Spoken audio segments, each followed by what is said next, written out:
Assalamualaikum warahmatullahi wabarakatuh. Alhamdulillahilladzi hadana li hadza wa ma kunna linahtadiya laula an hadanallah. Asyhadu an la ilaha illallah wa asyhadu anna Muhammadan abduhu wa rasuluh. Allahumma shalli ala Muhammad wa ala ali Muhammad. Rabbi shrah li sadri wa yassir li amri wahlul 'uqdatam min lisani yafqahu qawli. Yang kami hormati Ibu Dr. Adlia Afriani MPD selaku dosen pembimbing pada mata kuliah pengembangan kurikulum di teknologi pendidikan, dan yang kami hormati Bapak, Ibu, guru hebat, dan saudara-saudara mahasiswa teknologi pendidikan yang berbahagia. Terima kasih pada kesempatan kali ini kami sudah diberikan kesempatan dan saya akan mencoba mempresentasikan tugas saya kelompok 5 bersama Pak Yul Amri. Sekalian materi saya ini kita sama-sama berbagi pengalaman ya Bapak Ibu. Baik Bapak Ibu, Undang-Undang Sisdiknas 2003 bahwa kurikulum itu adalah seperangkat rencana dan pengaturan mengenai tujuan, isi dan bahan pelajaran serta cara yang digunakan sebagai pedoman penyelenggaraan kegiatan pembelajaran untuk mencapai tujuan pendidikan.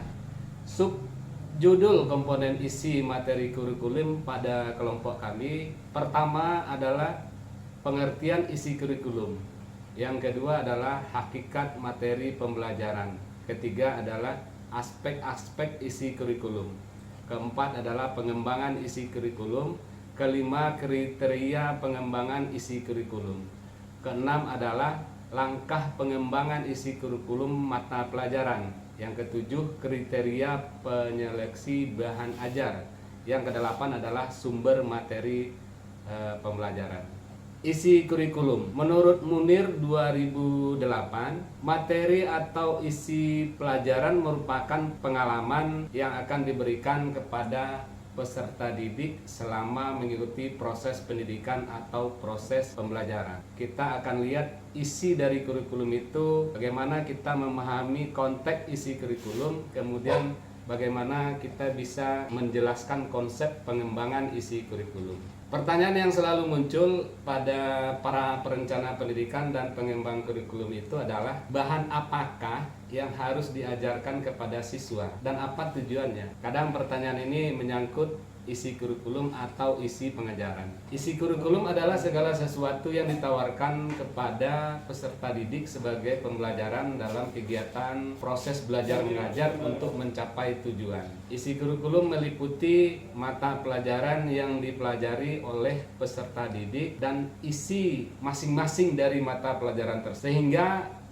isi kurikulum tidak sekedar daftar mata pelajaran, melainkan isi kurikulum itu juga mencakup ilmu pengetahuan yang terdapat dalam mata pelajaran tersebut. Isi kurikulum atau pengajaran juga bukan hanya terdiri atas kumpulan pengetahuan atau kumpulan informasi. Isi kurikulum juga harus merupakan kesatuan pengetahuan terpilih dan dibutuhkan. Dibutuhkan adalah bagi pengetahuan itu sendiri ataupun nanti bagi siswa dan lingkungannya. Isi kurikulum meliputi jenis-jenis bidang studi yang diajarkan dan isi tiap-tiap bidang studi tersebut. Bidang studi tersebut disesuaikan dengan jenis, jenjang maupun jalur pendidikan yang ada. Baik Bapak Ibu, ilmu adalah pengetahuan. Dapat dikatakan ilmu hanya menunjuk pada pengetahuan yang memiliki objek metode tertentu. Karena itu kita mengenal ilmu seperti ekonomi, psikologi, geografi, sejarah, dan lain sebagainya. Bahan atau materi kurikulum dapat bersumber dari ilmu pengetahuan tersebut. Isi kurikulum diambil dari setiap disiplin ilmu. Para pengembang kurikulum tidak tentu perlu menyusun bahan sendiri. Mereka tinggal memilih materi mana yang dikuasai oleh peserta didik berdasarkan disiplin ilmu sesuai dengan kepentingannya. Jadi isi kurikulum ini berupa materi ajar atau materi pembelajaran.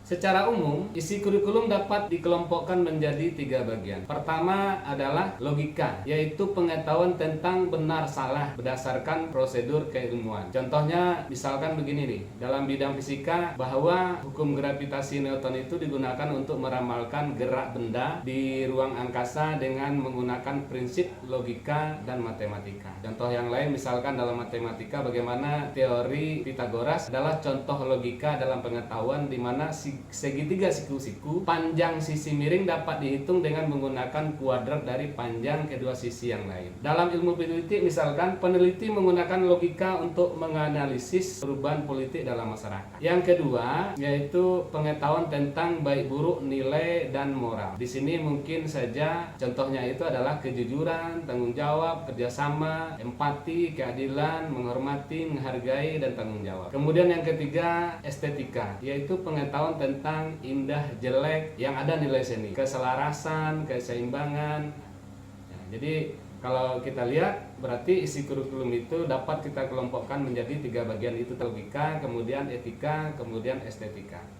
Baik Bapak Ibu, yang harus dipertimbangkan dalam pengembangan bahan pembelajaran. Pertama adalah karakter peserta didik, kedua bentuk kegiatan pembelajaran, ketiga adalah konteks tempat penyelenggaraan pendidikan, keempat itu adalah strategi pembelajaran, kelima adalah penilaian hasil belajar. Jadi kita lihat yang pertama, karakter peserta didik ini artinya adalah mengacu pada berbagai faktor yang mempengaruhi perkembangan, mempengaruhi pembelajaran dan perilaku peserta didik di sekolah, seperti kepribadian, kemampuan kognitif, kemampuan akademik, gaya belajar, sosial budaya, motivasi, minat, dan lain-lain. Yang kedua itu bentuk kegiatan pembelajaran, misalkan metode pembelajaran, diskusi, presentasi, case study, simulasi, proyek kolaboratif, pembelajaran berbasis masalah, berbasis proyek, pembelajaran berdiferensiasi. Yang ketiga, konteks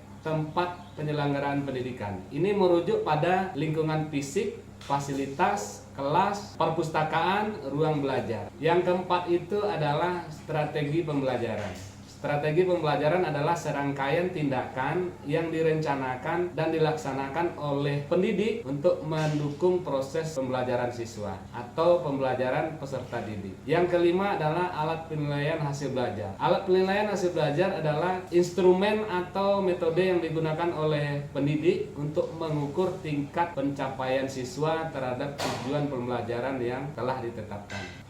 Baik Bapak Ibu, jadi materi pembelajaran dapat kita bedakan menjadi pengetahuan, sikap, keterampilan, atau lebih kita kenal lagi adalah kognitif, afektif, psikomotor. Materi pengetahuan atau kognitif berhubungan dengan berbagai informasi yang harus dihafal atau didiskusikan oleh peserta didik sehingga peserta didik dapat mengungkapkannya kembali. Merrill dalam Wina Sanjaya 2011 membedakan isi atau materi pembelajaran kognitif ini atas 4 macam. Pertama adalah fakta. Fakta itu adalah sifat dari suatu gejala, peristiwa, benda yang wujudnya dapat ditangkap oleh panca indera. Yang kedua adalah konsep. Konsep itu adalah abstraksi kesamaan atau keterhubungan dari sekelompok benda atau sifat. Suatu konsep memiliki bagian yang dinamakan atribut. Atribut adalah karakteristik yang dimiliki oleh suatu konsep. Gabungan dari berbagai atribut menjadi suatu pembeda antara satu konsep dengan konsep lainnya. Kemudian yang ketiga adalah prosedur. Prosedur adalah materi pelajaran yang berhubungan dengan kemampuan siswa untuk menjelaskan langkah-langkah secara sistematis tentang sesuatu.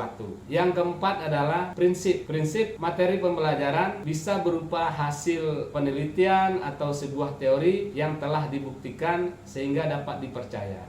Bapak Ibu, selain dari segi kognitif, pengembangan materi pelajaran juga dari segi afektif atau sikap, yakni berhubungan dengan sikap, nilai-nilai atau keadaan dari dalam diri seseorang. Materi afektif termasuk pemberian respon, penerimaan nilai, internalisasi, dan lain-lain. Contohnya yang lain misalkan nilai-nilai kejujuran, kasih sayang, minat, kebangsaan, rasa sosial, dan sebagainya. Dari segi psikomotor, itu adalah materi yang mengarah pada gerak atau keterampilan. Keterampilan adalah pola kegiatan yang memiliki tujuan tertentu yang memerlukan manipulasi dan koordinasi informasi. Contohnya nih, kompetensi yang ingin dicapai dari gerak keterampilan misalnya adalah menulis, menggambar, aktivitas olahraga, menggunakan komputer, presentasi, kunjungan lapangan, mengamati alam terbuka, dan lain sebagainya. Baik Bapak Ibu, untuk materi berikutnya akan disampaikan oleh Pak Yul Amri.